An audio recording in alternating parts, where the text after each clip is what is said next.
प्रस्तुत प्राप्त प्रसंगी प्राप्तस्थळी कीर्तन रूपी सेवेकरता निवडलेला अभंग महान भगवत भक्त श्रीमंत संत वैराग्याचे ज्वलंत प्रतीक असणारे सदैव वैकुंठाला जाणारे असे असणारे विश्ववंदे विश्वव्यापक विश्वगुरु जगद्गुरु तुकोबराय.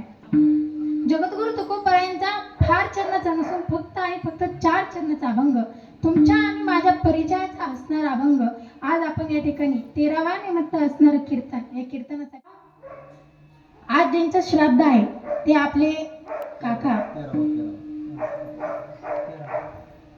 अर्जुन काका आज 13वा आहे.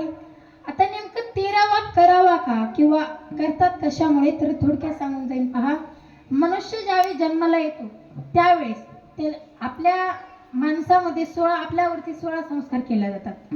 16 संस्कार माहीत आहेत का? नाही. पहा, 16 संस्कार केले जातात. त्यातला पहिला संस्कार आहे नामकरण विधी.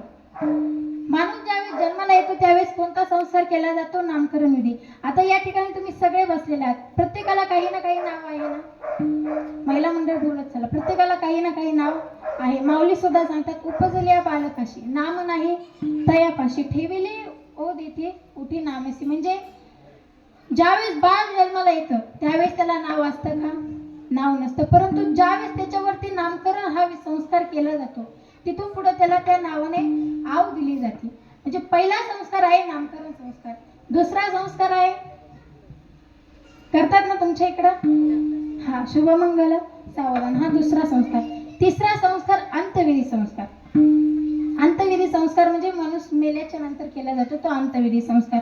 16 मधून 3 गेले, खाली किती राहिले? कसं आहे, माझं गणित कच्चं आहे म्हणून तुम्हाला विचारते. 16 मधून 3 गेले, खाली किती राहिले? 13. म्हणून करावा लागतो 13वा विठ्ठल.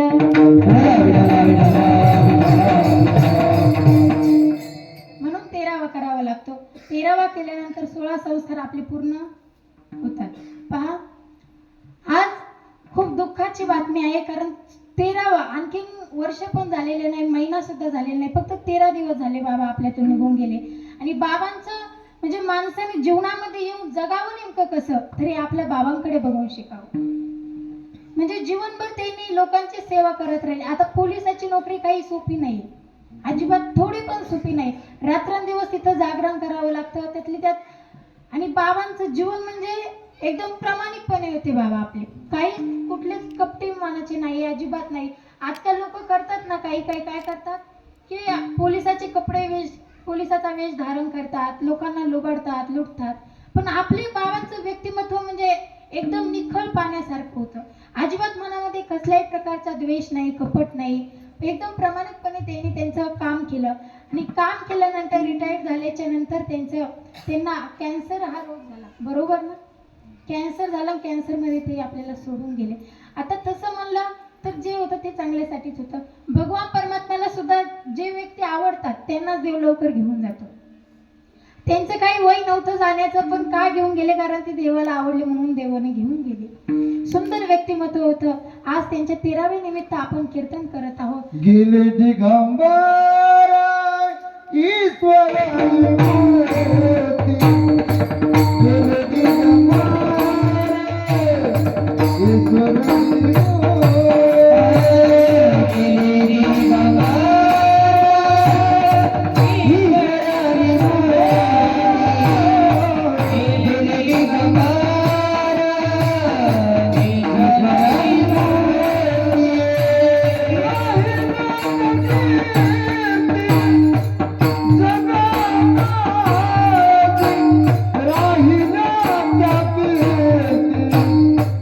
जगा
जगा माझी. आता गेले ते आपल्यातून, परंतु अजूनही कीर्ती रूपाने ते आपल्यात आहेतच ना. त्यांच्या आठवणी प्रत्येकाच्या हृदयामध्ये आहेत. पहा एवढं सुंदर जीवन जगले आणि जाणं या जगाचं सत्य आहे. जो जन्माला आला त्याला जावंच लागणार आहे. देवादिकांचा अवतार संपून भगवान परमात्म्याने सुद्धा अवतार धारण केला. आता रामप्रभूने अवतार धारण केला रावणाला मारण्यासाठी. रावण मरण पावला, कार्य संपलं, परत मृत्यू लोकामध्ये. म्हणजे जन्माला आलेला प्रत्येक जीव हा हिरते पमर जीवा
जीव किती. जो जन्माला आला त्याला मरावंच लागणार आहे. एका कवितेने सुद्धा फार सुंदर वर्णन केलंय पहा. जरा मरण यातून सुटला कोण प्राणी जात, दुःख मुक्त जगला कारे कोणी जीवनात.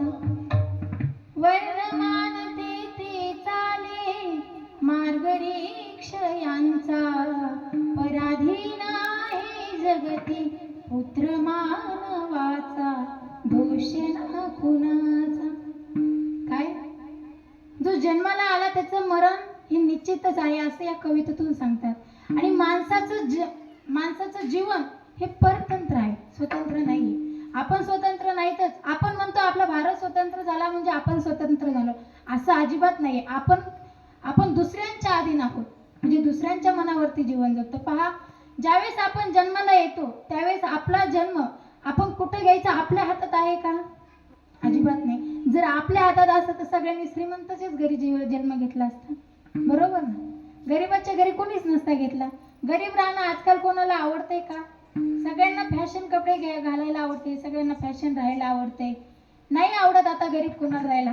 जर आपल्या हातात असता जन्म कुठं घ्यायचा तर सगळ्यांनी श्रीमंताच्याच घरात जन्म घेतला असता. जन्म झाल्यानंतर आपण बालवयामध्ये असल्या आहोत तोपर्यंत आपल्याला काय खायचं काय प्यायचं हे कोणाच्या हातात असतं? आपल्या आईच्या हातात असतं. थोडे मोठे झालो, शिक्षण घ्यायचंय, आता शाळेमध्ये कोणते जायचं हे कोणाच्या हातात? वडिलांच्या हातात. परत थोडे मोठे झालो, आता लग्नाच्या वयात आलो, लग्न कोणाच्या मनावर करायचं? घरच्यांच्या मनावर. म्हणजे पूर्ण जन्म हा आपल्या दुसऱ्यांच्या स्वाधीन आहे. पण म्हातारी झाल्यानंतर सुद्धा आपलं जन्म कोणाच्या हातात आहे? आपल्या लेकरा बाळाच्या हातात. त्यांनी कुत्र्यासारखी जरी भाकर आपल्याला वाढली तरी आपल्याला तिथंच राहावं लागतं, म्हणजे दुसऱ्यांच्या स्वाधीन जन्म आहे. लग्न झाल्यानंतर आपलं आयुष्य कोणाच्या हातात? महिला मंडळ, नवऱ्याच्या हातात. पण आता उलट झालं, आता नवऱ्याचं बायकोच्या हातात. एवढं अवघड झालंय ते.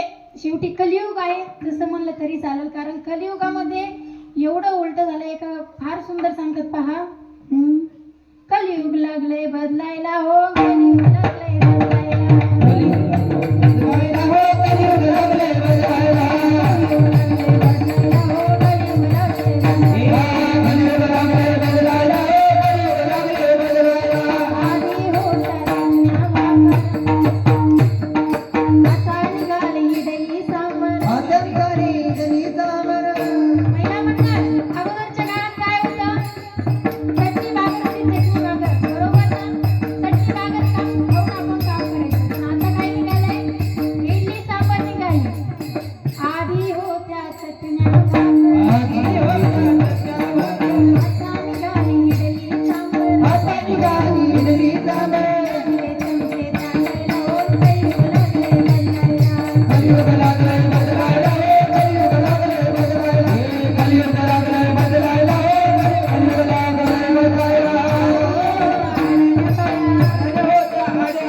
तोंडाने नाही सांगत, लिहून ठेवलेलं आहे म्हणून सांगतोय. कलियुग फार बदललंय. म्हणून आताचे लग्न झाल्यानंतर पुरुषांचं कोणाच्या हातात आहे? स्त्रियांच्या हातात आहे. म्हणजे आपलं जीवन हे कसं आहे? दुसऱ्यांच्या अधीन आहे. स्वतंत्र आहे का? अजिबात नाही. मग तसंच आपलं मरण हे सुद्धा आपलं स्वतंत्र नाही. कधी यमदेव येईल आणि कधी आपल्याला घेऊन जाईल काही सांगता येत नाही. पहा, आपण जीवनभर आयुष्यभर ज्या संपत्तीचा, ज्या धनाचा माज करतो, हे माझं ते माझं करतो, ज्यावेळेस यमदेव येतो ना त्यावेळेस आपल्याला दारामध्ये असलेली चप्पल सुद्धा पायात घालून देत नाही. एवढं अवघड आहे. आणि ज्यावेळेस यमदेव येतो त्यावेळेस तो कधी येईल, कोणत्या वेळी येईल हे सुद्धा काही ठरलेलं. जिंदगी एक किराए का घर है, जिंदगी एक किराए का घर है, एक ना एक दिन बदलना पड़ेगा, एक ना एक दिन बदलना पड़ेगा।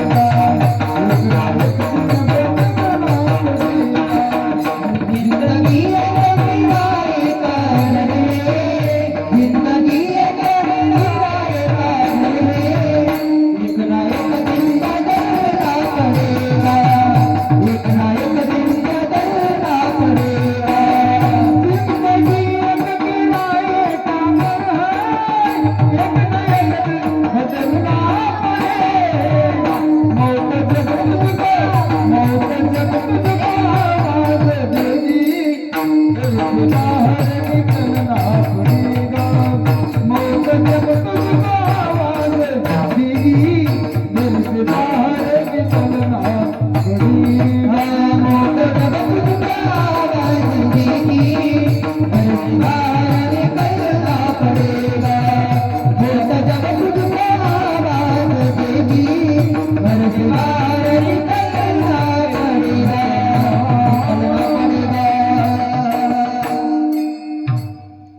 जिंदगी एक किराए का घर है. आपलं जीवन हे एका भाड्यासारखं आहे. कधी आपल्याला याच्यातून निघून काढते काही सांगता येत नाही. म्हणून जन्माला आल्याच्या नंतर चांगले कर्म करत जा, चांगलं राहत जा, चांगलं जीवन जगत जा. पहा, आपण ज्यावेळेस आपला मृत्यू होतो त्यावेळेस आपल्यासोबत काही येत नाही, फक्त येतं ते फक्त कर्म. उत्तमाची उरे कीर्ती मागे, उत्तमाची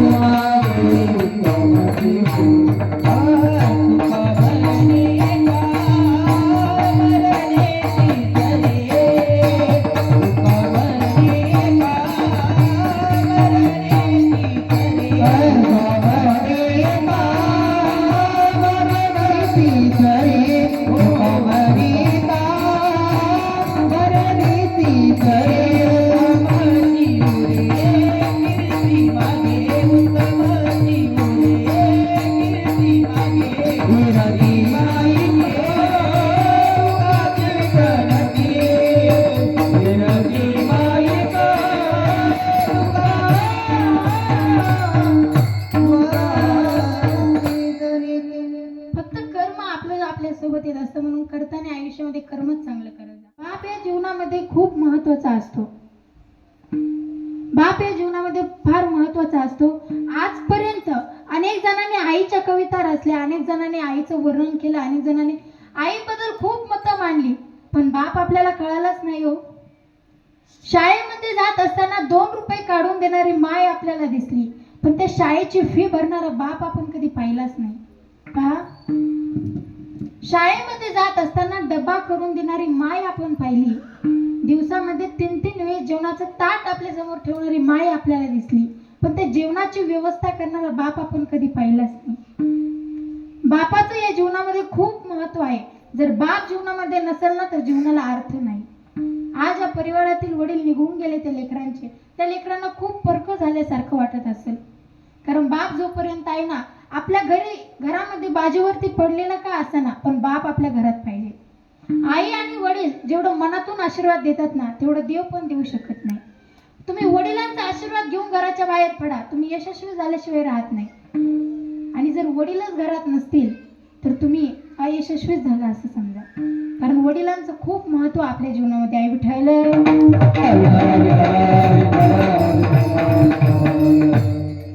अभंग ज्या संतांचा निवडलेला आहे त्या संतांचं नाव आहे जगद्गुरु तुकोबराय. ज्यांचं नाव घेऊन आपण सगळे घाबरतो त्यांना घाबरणारे होते ते तुकोबराय. तुकाराम महाराज कोण होते तर ज्या संतांनी साक्षात शिळेला बोलायला लावलं त्यांचं नाव होतं जगद्गुरु तुकोबराय. एवढे संत श्रेष्ठ असणारे जगद्गुरु तुकोबराय त्यांचा अभंग आज आपण सेवेकरता निवडलेला आहे. पहा, अभंग आहे 4 चरणाचा. या अभंगामध्ये तुकोबराय आपल्याला उपदेश करतात, मानवी देहाला उपदेश करतात की बाबा हा देह कसा आहे, नासका आहे, कुचका आहे, नाशिवंत आहे, जाणार आहे. मग तू काय कर तर या उद्धार कसा करायचा या देहाचा याचा विचार कर. आणि विचार कसा कर तर अभंगाचं पहिलं क्षणोक्षणी हाती करावा विचार, क्षणोक्षणी हाती करावा विचार, क्षणोक्षणी हाती करावा विचार, क्षणोक्षणी हाती करावा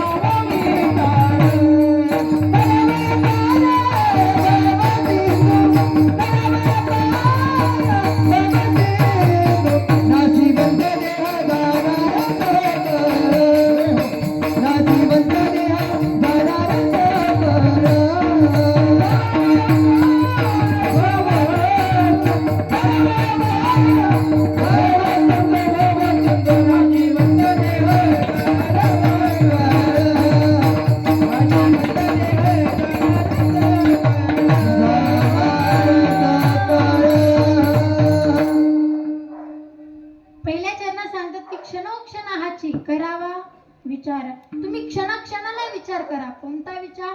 तरावया पार भवसिंधू. हा जो भवसागर आहे, हा जो संसार रूपी सागर आहे, या संसार रूपी सागरातून आपण कसे तरुण जाऊ याचा विचार तुम्ही क्षणोक्षणाला करा.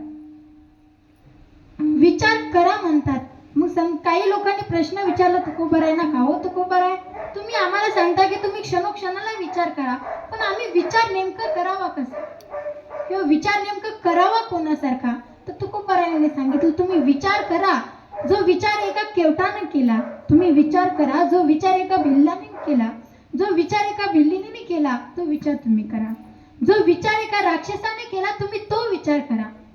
मग तुकोबरायचा त्या लोकांनी विचारला कोण केवट, कोण राक्षस, कोण भिल्ली, तुम्ही सांगा बरं आम्हाला. तुकोबराय त्यांना सांगतात हे पहा, एका केवटाने सुंदर सुंदर विचार केला आणि एका राक्षसाने पण सुंदर विचार केला. कशाचा विचार केला तर या मानवी देहामध्ये आल्याच्या नंतर याचा उद्धार कसा करून घ्यायचा याचा विचार त्यांनी केला. तुकाराम महाराज म्हटले आम्ही खूप तुम्हाला सांगितलं, पाया पडून तुम्हाला सांगितलं आम्ही उद्धाराचा मार्ग, पण तुम्ही आमचं ऐकलं नाही. तुकोबरायांनी अगोदर सरळ सांगितलं, शांत सांगितलं, पण लोकांनी ऐकलं नाही. परत तुकोबराय पाया पडून सांगतात लागून या पाया करा टाळी बोला मुखी नाम, नाम घ्या. किती वेळ सांगितलं पण आपण काही ऐकलं नाही. मग तुकोबराय म्हणतात की किती जरी सांगितलं तरी तुम्ही आमचं ऐकत नाही. मग आम्ही तुम्हाला उदाहरणासह पटवून देतो. पहा, एका राक्षसाने जो विचार केला तो विचार आपल्याला करायचा आहे. कोण राक्षस? तुमच्याही परिचयाचा आहे, माझ्याही परिचयाचा आहे. नाव त्याचं रावणाचा मामा. नाव त्याचं महिला मंडळ झोपल्या की काय? रावणाचा मामा नाव त्याचं मारीच मामा. रावणानं पाहिलंय की जंगलामध्ये सुंदर प्रकारे एक झोपडी आहे, त्या झोपडीमध्ये राम लक्ष्मण सीता राहतात. राम लक्ष्मण सीता राहतात. त्या रामाची पत्नी सीता खूप सुंदर आहे. रावणाने पाहिलं आणि रावणाला सीता मातेचा मोह झाला. मोह झाल्यानंतर मारीच मामाकडे आला रावण. रावणाने सांगितलं मामा हरिण व्हा, कारण जंगलामध्ये एक झोपडी आहे, त्या झोपडीमध्ये रामाची पत्नी सीता खूप सुंदर दिसते, तिचं हरण करायचे, हरिण व्हा. मग मारीच मामाने सांगितलं हे भाचू हरिण होणं सोपं आहे, परंतु हरिण होण्याच्या नादामध्ये प्राण हरण्याची शक्यता आहे. काय? हरिण होणं सोपं आहे पण हरिण होण्याच्या नादामध्ये प्राण हरण्याची शक्यता आहे. कारण ज्याचा बदला आपल्याला घ्यायचा आहे, ज्याची पत्नीचं हरण आपल्याला करायचं आहे, तो काही साधा सुद्धा नाही. साक्षात जगाचा मालक आहे तो, आणि त्याच्या पत्नीचं हरण करणं एवढं काही सोपं नाही. त्याच्या पत्नीचं हरण करण्याच्या नादामध्ये माझा प्राण हरण्याची शक्यता आहे. रावण म्हणतो प्राण हरले तर हरले, परंतु हरिण तर व्हावं लागेल. मारेश मामा सांगितलं मी हरिण होणार नाही. खाली पाडलं आणि त्यांच्या अंगावरती बसला. मग रावणाने सांगितलं हे पहा, जर हरिण झाले नाही टाकणार, जर हरिण झाले तर मग सोडून देणार.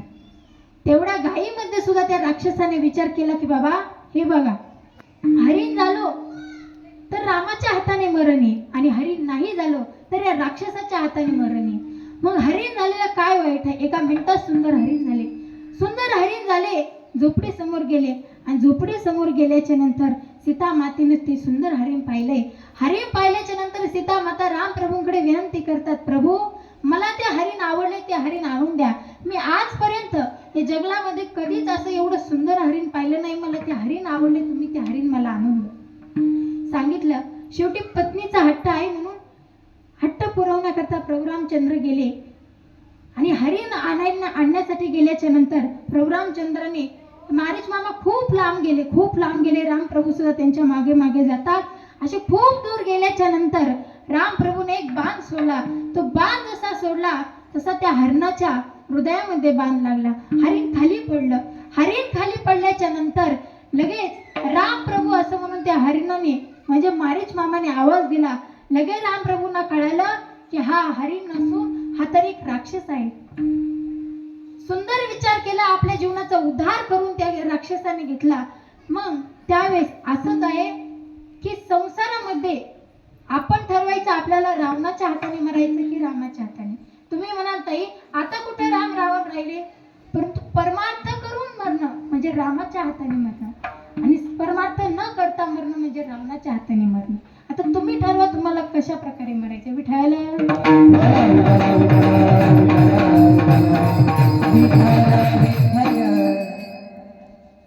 जो विचार एका राक्षसाने केला तो विचार आपल्याला करायचा. आपल्याला सुद्धा आपल्या उद्धाराचा विचार करायचा. जो विचार एका केवटानं केला तो विचार आपल्याला करायचा. केवटानं किती सुंदर विचार केला पहा. एक केवट होता, एक नावाडी होता. राम प्रभूंना ज्यावेळेस वनवासाला जायचं होतं त्यावेळेस राम प्रभू वनवासाला निघाले. वनवासाला जाण्या अगोदर वनवासाला जातच होते तेवढ्यामध्ये एक नदी लागली मध्ये आणि ती नदी लागल्याच्या नंतर त्या ठिकाणी एक नावाडी की ज्याचं घर असं आहे त्याला कधी त्याच्या घरामध्ये देवारा नाही, त्याला हरिपाठ माहित नाही, ज्ञानेश्वरी माहित नाही, काहीच माहित नाही, असा तो नावाडी फक्त नाव चालवायची, नौका चालवायची आणि आपलं घरापुरतं पोट भरून करायचं आपल्या पोटात. सुंदर नावाडी त्या ठिकाणी एका पाण्यामध्ये बसलेला होता. पाण्याच्या काठावरती बसलेला होता. पाण्याचे सूर्याचं प्रतिबिंब पाण्यामध्ये पडलेलं होतं आणि त्या प्रतिबिंबाकडे पाहत तो नावाडी त्या ठिकाणी बसलेला होता. राम प्रभू, लक्ष्मण भैया आणि सीता माता आल्या. त्या ठिकाणी आल्याच्या नंतर त्यांनी पाहिलंय त्या नावाड्याला आवाज देतात. त्या नावाड्याला आवाज देतात की ओ नावाडी एक वेळेस मागं वळून पहा ना. राम प्रभू म्हणतात त्याला, नावाडी बुवा एक वेळेस मागं वळून पहा ना. त्यावेळेस तो नावाडी म्हणतो की हे पहा, माझा काही आता मूड नाही मागं वळून पाहायचा, तुम्ही सांगा तुम्ही कोण आहात. राम प्रभू म्हणतात की तू एक वेळेस मागं वळून पहा, मग तुला कळेल की मी कोण आहे म्हणून. मी काही सांगत नाही. त्यावेळेस तो नावाडी म्हणतो नाही तुम्ही सांगा की तुम्ही कोण आहात, मी काही तुम्हाला सांगणार नाही. तेवढ्यामध्ये राम प्रभू म्हणतात मी दशरथ नंदन राम आहे. राम नाव ऐकलं आणि त्या नावाड्याने पाण्यातच बुटकी घेतली.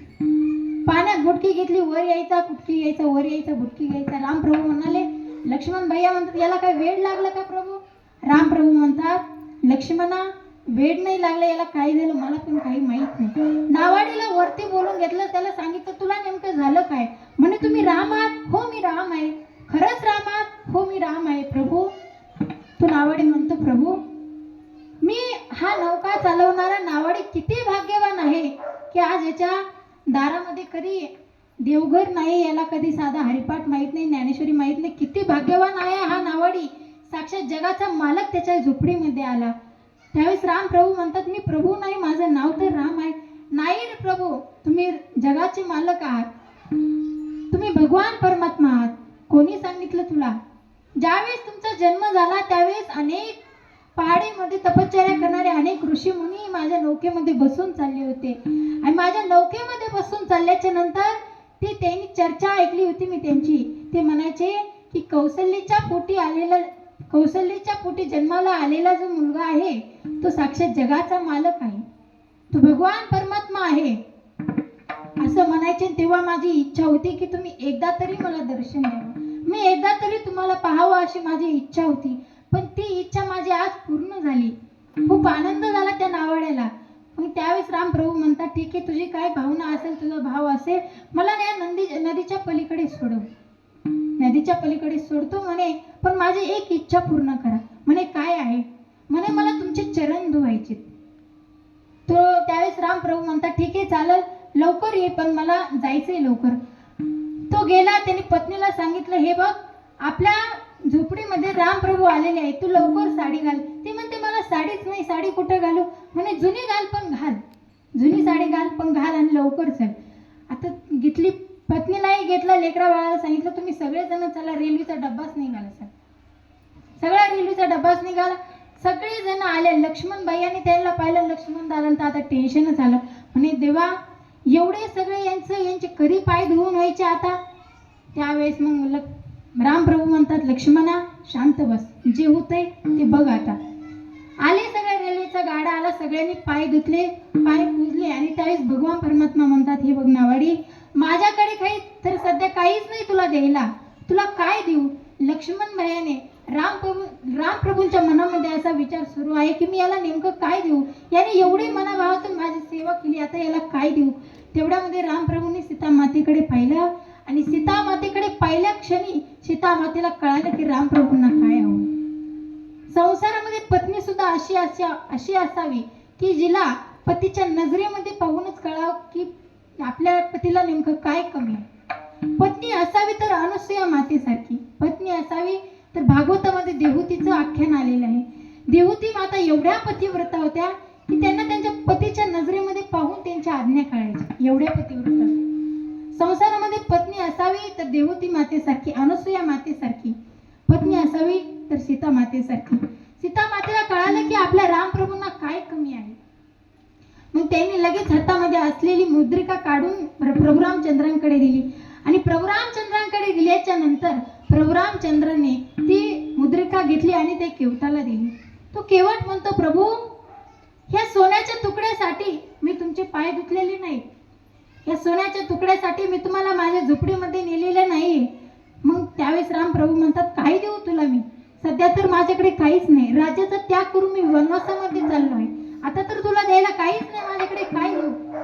त्यावेळेस मग ते म्हणतात, केवटजी म्हणतात, हे बघा प्रभू, आता जसं मी तुम्हाला गरज लागली, आता जसं मी तुम्हाला या संसारूपी ही जी नाव आहे या नदीच्या पलीकडे सोडलं ना, आता जसं तुम्ही माझ्या झोपडीमध्ये आला, माझ्याकडे विनंती केली की मला या नदीच्या पलीकडे सोड, आता जसं मी तुम्हाला नदीच्या पलीकडे सोडलं ना, अगदी त्याप्रमाणे ज्यावेळेस माझा मृत्यू होईल, ज्यावेळेस मी तुमच्या दारामध्ये हजर असेल ना, त्यावेळेस तुम्ही मला ती संसारूपी सागराच्या पलीकडे नेऊन सोडा. तरावया पार, तरावया पार भवसिंधू, तरावया पार भवसिंधू,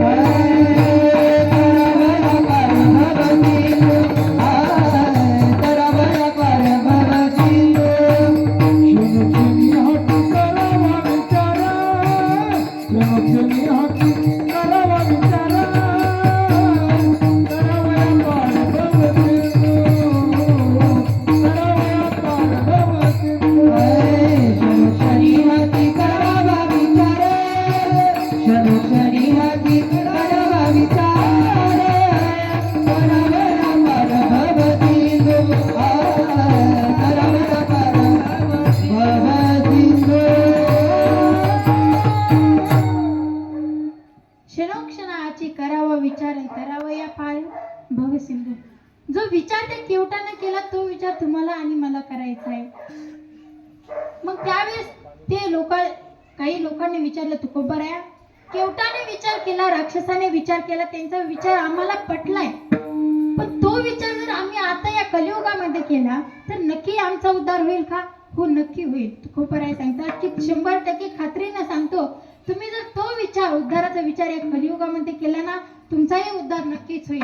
मग त्यावेळेस ते लोक विचारतात की आम्ही तो विचार करू, पण नेमका करावा का किंवा कशासाठी करायचा? तर तुकोबराया सांगतात, अभंगाचं दुसरं, भाशिवंत देह दानरथ,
नाशिवंत देह जाणार सकळ आयुष्य खातो का सावधान.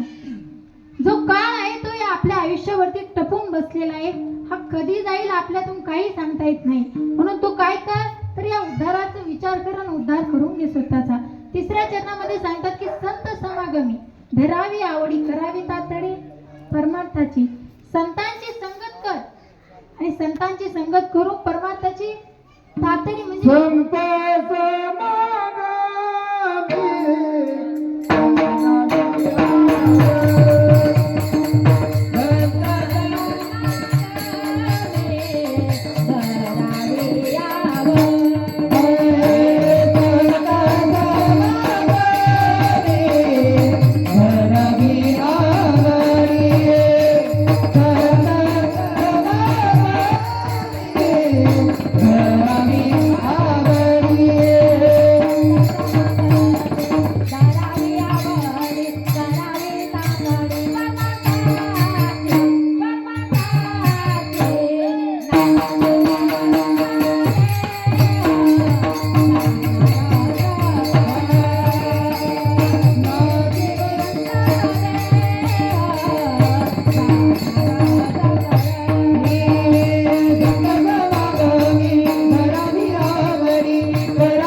परमार्थाची लवकरात लवकर तुम्ही परमार्थ करा. कारण परमार्थ हा तरुण पिढीतच होत असतो. तरणा भाग्यवंत नटे आहे कीर्तना असं उगाच म्हटलेलं नाही. कारण तरुण हा तरुण जाण्याच्या पात्रतेचा असतो. कळतंय तुम्हाला? तरुण हा तरुण जाण्याच्या पात्रतेचा असतो. म्हणून तरुण वयामध्येच आपण परमार्थ केला पाहिजे. नाहीतर काही माणसं म्हणतात ना आपण करू म्हातारपणी परमार्थ, आताच कुठं काय लय घाई झाली म्हणून. नाही बाबा, तुम्हाला माहित आहे का म्हातारपण येणारच आहे म्हणून? माहित आहे का? या देहाचा क्षणाचा भरोसा नाही तर तुम्ही कुठं म्हातारपण करता? आम्ही जर वारीला चाललो म्हटलं ना बाबा चला ना वारीला, ते बाबा म्हणतात येऊ बाई पुढच्या वर्षी, यंदा खूपच पीक आलंय आणि ते पीक काढायचे. परत पुढच्या वर्षी म्हणा बाबा चला ना पंढरपूरला, बाबा म्हणतात यंदा आता लेकाचं लग्न आहे पुढच्या वर्षी येऊ. पुढच्या वर्षी परत म्हणा बाबा चला ना पंढरपूरला, ते परत म्हणतात बाई आलो असतो पण म्हणजे नाकार. आलो असतो पण आताच माझ्या लेकाला कुठं नातू झालाय, नातू माझ्याशिवाय राहतच नाही. हेच नातवाचे बिस्किट अनेक जणांनी संतांची संगत केली, अनेक जणांनी त्यांच्या जीवनाचा उद्धार करून घेतला. असे अनेक उदाहरणं आहेत. परंतु आता आपली वेळ संपत आलेली आहे. थोडक्यात उदाहरण सांगून जाईल. संत मीराबाईच्या जीवनातला एक प्रसंग आहे. संत मीराबाई ज्यावेळेस भजन करायच्या, संत मीराबाई ज्यावेळेस लहान होत्या त्यावेळेस भजन करत असताना सगळ्यांना त्यांचं भजन आवडायचं, कारण त्यावेळेस त्या लहान होत्या. पण त्याच संत मीराबाई ज्यावेळेस मोठ्या झाल्या त्यावेळेस लोक त्यांना नाव ठेवायला लागले की राजाची मुलगी आहे आणि भजन करते. ते त्यांच्या मग नाव ठेवल्यामुळे त्यांना घरातून बाहेर काढून दिलं आणि गेल्याच्या नंतर त्या एका मंदिरामध्ये राहायच्या. मंदिरामध्ये राहत असताना एक त्यांच्याच राजवाड्यामध्ये काम करणारी एक स्त्री त्यांना दररोज डब्बा घेऊन जायची. असे अनेक दिवस झाले.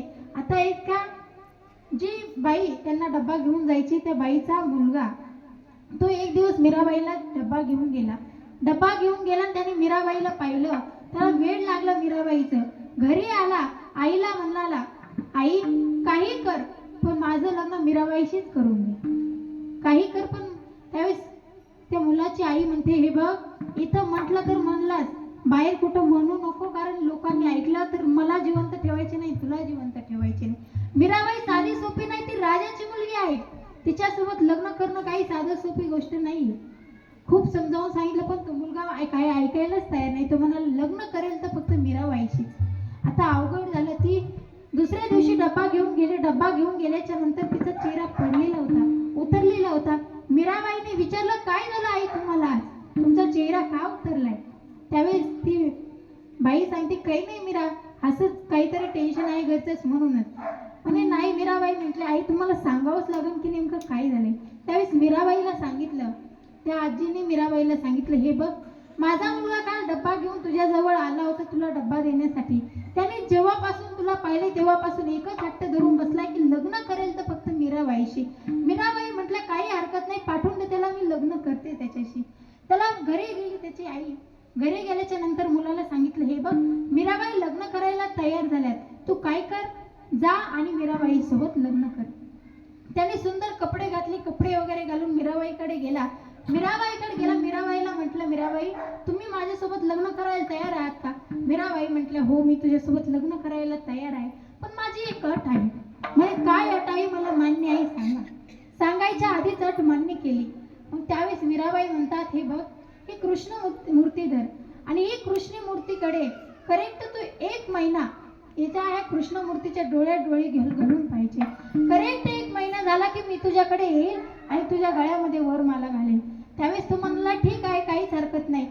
1 महिना झाला 10 दिवस झाले 15 दिवस झाले महिना झालं तू सारखा ते कृष्ण मूर्तीकडे पाहू लागला. महिना झाल्यानंतर मीराबाई त्याच्याकडे वरमाला घेऊन गेल्या आणि वरमाला घेऊन गेल्याच्या नंतर त्या मुलाला सांगितलं हे बघ मी आता लग्न करायला आलेले आहे लग्न करू आपण. त्यावेळेस तो मुलगा म्हणाला कोण आहात तुम्ही काय कोण आहात तुम्ही मी तुम्हाला ओळखत नाही आणि माझ्यासोबत लग्न करायला कशासाठी म्हणतात. माझं लग्न तर कधीच भगवान परमात्म्यासोबत झालं. कशाचा परिणाम संत संगतीचा. संतांच्या संगतीमध्ये गेल्यानंतर खूप म्हणजे आपल्या जीवनाचा उद्धार झाल्याशिवाय काही राहतच नाही. उगाच म्हणतात का संतांची संगती मनोमार्ग गती म्हणजे चुकलेल्याही मार्गाला सरळ करणारे कोण आहे तर संत आहे. संत आपल्या जीवनामध्ये आल्याच्या नंतर आपल्या जीवनाचं नक्कीच कल्याण होतं. तुका म्हणे हे लोकीच्या व्यवहारे नका डोळे दुरे भरून राहू पहा. संत महात्म्याने आपल्याला सांगितलं की या संसार रूपी सागरामधील जो धूर आहे तो धूर तुम्ही तुमच्या डोळ्यामध्ये अजिबात घालून घेऊ नका. कारण हा जो धूर आहे तो माया जाळाचा धूर आहे. या ठिकाणी आपण म्हणतो हे माझं ते माझं ही सगळी माया आहे. हे काही आपलं नाहीये सगळं. नको नको मना गुंतो माया नको नको मना गुंतो माया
नको नको म्हणा गुंतू मायाजाळी काळा आला जवळ ग्रास सवया पहा.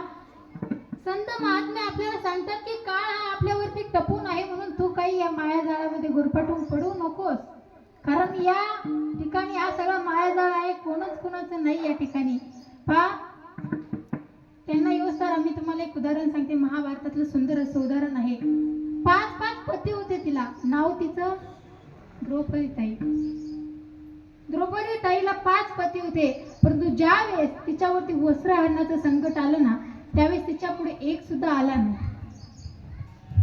वस्त्र हरणाचं संकट ज्यावेळेस तिच्यावरती आलं फार मोठे सगळ्या त्या ठिकाणी महाभारताच्या ठिकाणी डाव रचला गेला, जुगाराचा डाव. जुगार माहिती आहे का? आजकाल त्याला जुगार माहित नाहीत, आजकाल त्याला वेगळंच म्हणतात. खेळतात ना, मंदिरात बसून खेळतात ना काही जण. इकडे नाहीत का खेळ? नाही, मला असं वाटतं इकडले लोक लय सात्विक आहेत. आमच्या इकडे खेळतात बघा, मंदिरात बसू बसू. पहा, तो जुगाराचा डाव खेळला गेला आणि त्या जुगाराच्या डावामुळे ज्या कवड्या होत्या, ज्या कवड्या टाकायच्या होत्या, त्या कवड्या शकुनी मामाच्या वडिलांच्या हाडाच्या बनलेल्या होत्या. म्हणून शकुनी मामा जसं म्हणाल तशाच त्या कवड्या पडत होत्या. शकुनी मामाने, आता हा दुर्योधन, हा शकुनी मामा, हे सगळे ते कवड्याचे डाव खेळू खेळू त्यांना सवय झालेली होती. पण आपला जो धर्मराजा आहे, त्या धर्मराजाला काही सवय नव्हती. पण धर्मराजा डावामध्ये हरला. जसा डावामध्ये धर्मराजा हरला तसा पहिल्यांदा त्याने त्याची संपत्ती सगळी डावावरती लावली, संपत्ती हरली. सगळी प्रॉपर्टी त्याने डावावरती लावली, सगळी प्रॉपर्टी हरली. नंतर त्याने स्वतःला डावावरती लावलं, स्वतःही हरला. 5 भाऊ होते, 4 भाऊ होते, ते 4ही भाऊ डावावरती लावले, 4ही भाऊ हरले. आता धर्मराजा म्हटला, हे बघ दुर्योधना, माझ्याकडे काहीच राहिलेलं नाही. माझी धन संपत्ती प्रॉपर्टी, माझे भाऊ सगळे काही मी डावावरती लावले, सगळे माझे हरले. आता काही माझ्याकडे काही राहिलेलं नाही. आता डाव बंद कर, डाव बंद कर म्हणले. परंतु त्यावेळेस दुर्योधन म्हणतो एक जण राहिलेला आहे. त्यावेळेस धर्मराजा म्हणतो कोणच नाही राहिलं, माझे जेवढे 4 भाऊ आहेत ते पण मी लावले, आता कोण राहिलं? त्यावेळेस दुर्योधन म्हणतो तुझी पत्नी आहे ना, तुझी पत्नी राहिली. धर्मराजाला राग आला. धर्मराजा म्हणतो अरे ती माझी पत्नी आहे, सौभाग्यवती आहे, तिला डावावरती कसं लावू मी? ते मला नको सांगू, पण तुझी पत्नी डावावरती लाव. द्रौपदी ताईला डावावरती लावलं. त्या कवड्या ज्या शकुनी मामाच्या वडिलांच्या हाडाच्या बनलेल्या होत्या, म्हणून त्या कवड्या सगळ्या त्यांच्या मनावरती पडल्या. आता द्रौपदी ताई सुद्धा डावावरती लागल्या. सगळे डाव हरले धर्मराजा. आता द्रौपदी ताईला डावावरती लावल्याच्या नंतर द्रौपदी ताई सुद्धा दुर्योधनाने जिंकली. दुःशासनाला सांगितलं दुर्योधनाने, जा दुर्योधना. दुर्योधनाने दुःशासनाला सांगितलं, जा दुःशासना, जा आणि त्या द्रौपदीला खाली घेऊन ये. द्रौपदीला खाली घेऊन ये म्हणल्याच्या नंतर त्यावेळेस सगळे पितामह भीष्म सांगतात, दुर्योधना असा अधर्म करू नको, ती आपल्या घराची कुल वधू आहे, तिला असं करू नको. त्यावेळेस दुर्योधन म्हणतो, दुःशासना, आतापर्यंत होती रे ती वहिनी आपली, पण आता ती झाली आपली दासी, जा आणि घेऊन ये तिला खाली. दुःशासन वरती जातो, तिच्या केसाला धरतो. द्रौपदी ताईच्या केसाला धरल्यानंतर पायऱ्यावरून फरफर वडत खाली घेऊन येतो. राजसभेमध्ये उभा करतो द्रौपदी ताईला आणि द्रौपदी ताईला उभा केल्याच्या नंतर द्रौपदी ताई सगळ्यांकडे लज्जेची भीक मागते. सगळ्यांना सांगते की पितामह वाचवा मला. त्यांच्या घराचे जे कुलगुरू आहेत त्यांना सांगते मला वाचवा. सगळ्यांकडे दयेची भीक मागते, पण कोणीच द्रौपदी ताईला मदत करत नाही. 5 पती आहेत तिचे, पण सगळ्यांनी मला खाली घातलेले आहेत, कोणच तिची मदत करत नाही. हे ज्यावेळेस द्रौपदी ताईला कळालं त्यावेळेस द्रौपदी ताईने भगवान परमात्म्याला अर्थहाक दिली. हाय कोठे गुंतलासी द्वारकीच्या राया, कोठे गुंतलासी द्वारकीच्या राया, कोठे गुंतलासी द्वारकीच्या राया, कोठे गुंतलासी द्वारकीच्या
जशी हाक दिली तसं माझा देव जेवण करत होता.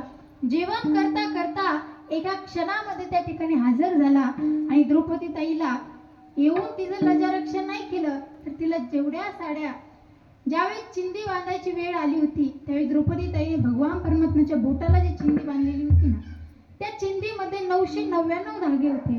ते 999 धागे ते एका धाग्याची एक साडी करून अशा 999 साड्या द्रौपदी ताईला भगवान परमात्म्याने पुरवल्या. या उदाहरण संपलं. सिद्धांत लक्षात घ्या. याच्यातून मला एकच सांगायचं की ज्यावेळेस आपल्यावरती खरी वेळ येते ना त्यावेळेस आपलं कोणीच नसतं. आपला असतो तो फक्त भगवान परमात्मा. म्हणून काय करा त्याचं भजन करा, म्हणून त्याची भक्ती करा. विठ्ठल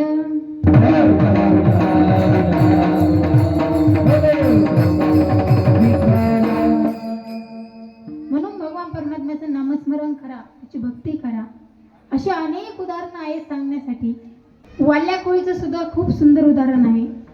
कारण वाल्या कोळी एवढा पापी आजपर्यंत जगात कोणी झाला नाही.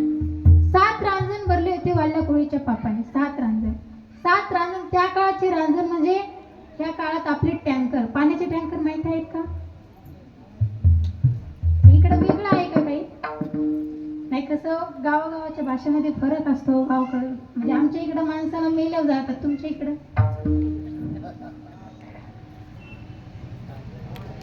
पहा टँकर माहित आहे ना तुम्हाला? पाण्याचे टँकर. हा, ते पाण्याचे टँकर म्हणजे त्या काळातले रांजण होते. एवढं पाप त्याने केलं की मौरी माहित आहे ना? आता तुमचा आणि आमच्या तर दररोजच मौरीचा आणि आपला तर दररोज परिचय आहे. भाजीमध्ये टाकतो ती मौरी. त्या मौरी एवढ्या, एक माणूस मेला की एक मौरीचा खडा, असे 7 रांजण त्यांनी पाप केलं होतं. एवढं खडे भरले आणि एवढं झाल्याच्या नंतर एवढं पाप केलं. आता त्याचा उद्धार करायचा, पण कसा करायचा? भगवान परमात्म्याने सांगितलं आता काही याला जिवंत ठेवायचं नाही. याने खूप पाप केलं म्हणे, आता काही याला जिवंत ठेवायचं नाही. म्हणून भगवान परमात्म्याने ठरवलं आता याचा काय करायचा तर नाश करायचा म्हणून. पण तेवढ्यामध्ये त्या ठिकाणी नारदजी आले. नारदजीने सांगितलं त्याला काही तुम्ही काही करू नका, मी त्याचा काय करतो उद्धार करतो. नारदजी गेले आणि वाल्या कोळीने पाहिलं की नारदजी आलेले.